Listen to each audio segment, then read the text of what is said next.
Hey y'all, welcome to Lovely J Podcast. This is Coco. You probably gonna hear my air and stuff in the background because it's still a little bit humid and hot out here.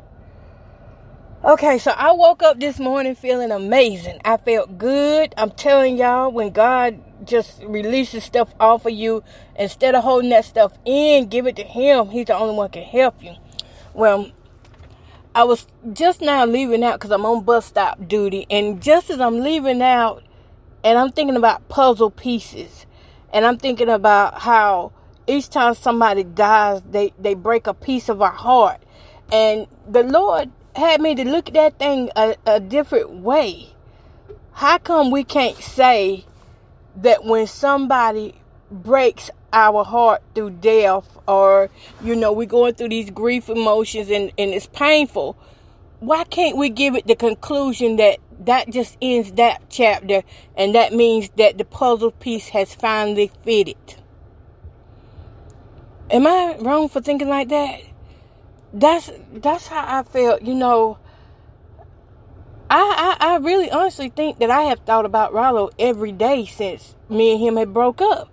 And maybe that's why I kept talking about him so much, because I did miss being around him. But I didn't miss what we were putting each other through, because I could put him through just as much as he put me through. Believe me. But when he passed, I didn't feel like a piece of me had broken off so far that it left. I felt like a piece of me was now fitted in its rightful place. Because now I have a place that's special in my heart for him. And the place had been there the whole time. Is just that we don't know these things until we don't never know how we're going to react to somebody's passing or to a situation that may happen in our lives. But for me, it felt like it fitted. This morning, it was more like it fitted.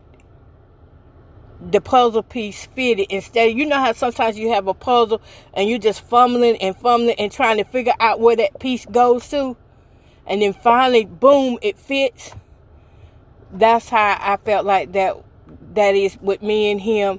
That chapter ended, but the puzzle piece fitted, and that he still has instead of a piece of me going away with him, how about he has I have a piece of him with me now.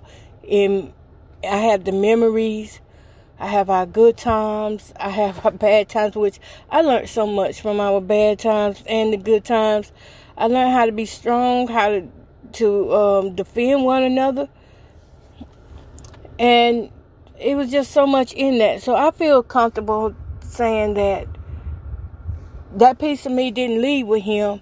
That piece of me was completed through him and by his passing. Now, I don't know if this will help somebody else, who's having a hard time grieving. Because I've had other male friends who have passed away, but I didn't feel like this close to them as I did for him, because me and him spent about half of our life together, and it's different now, and all I can say is that piece of him, that piece is with me, and it's fitted and it's done.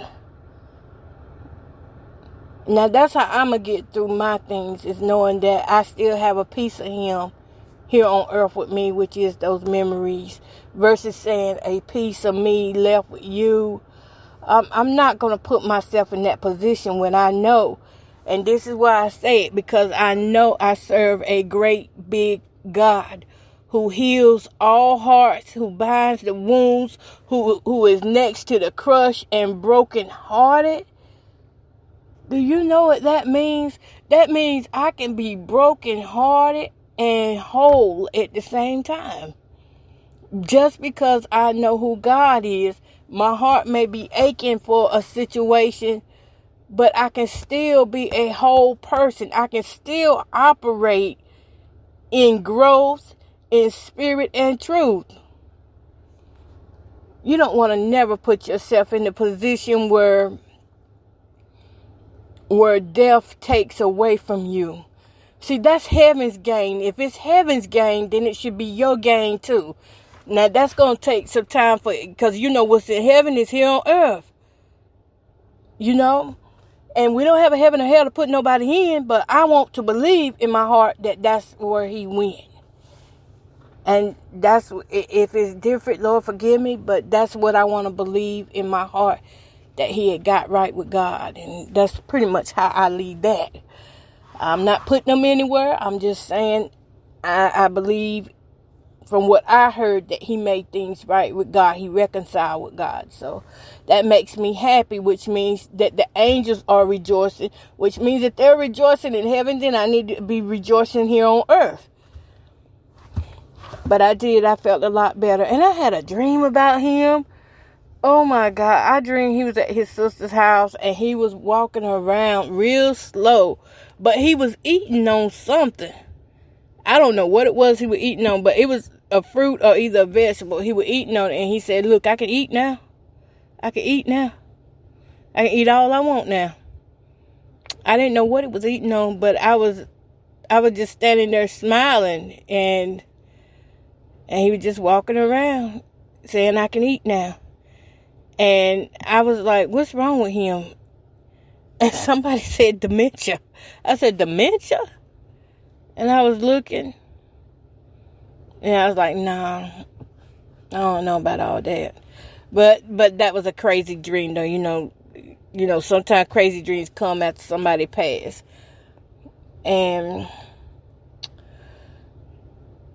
But I feel happy knowing that I can walk around and say I've got a piece of him right here with me on earth, versus saying a piece of me left and went with him.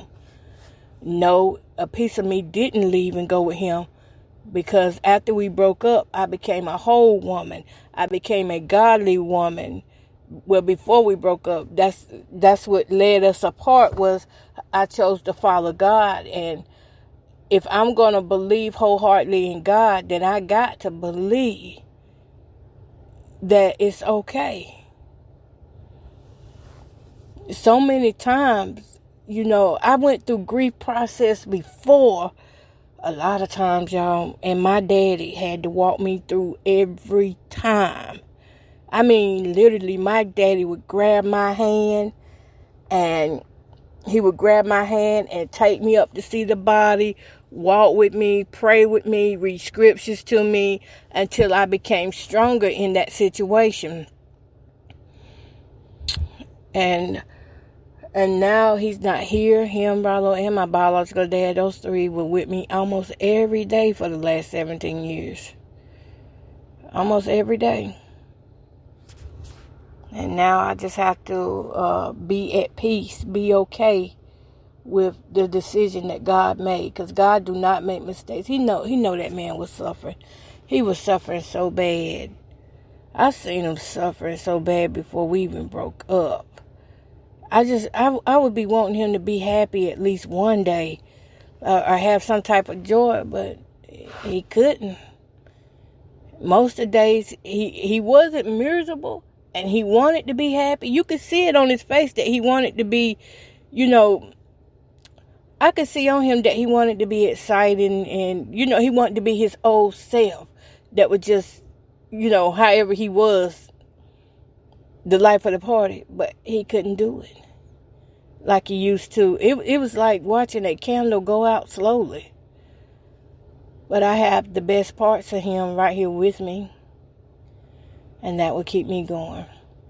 Now, on other news, my birthday is coming up Sunday, and I still don't know what I want to do. I don't have anything planned. I believe that with my birthday coming up, what I really want, and I've been wanting this every year for my birthday for the last probably 10 years since he left. I have been wanting my house to be the way I want it to be. And so I got all this stuff there.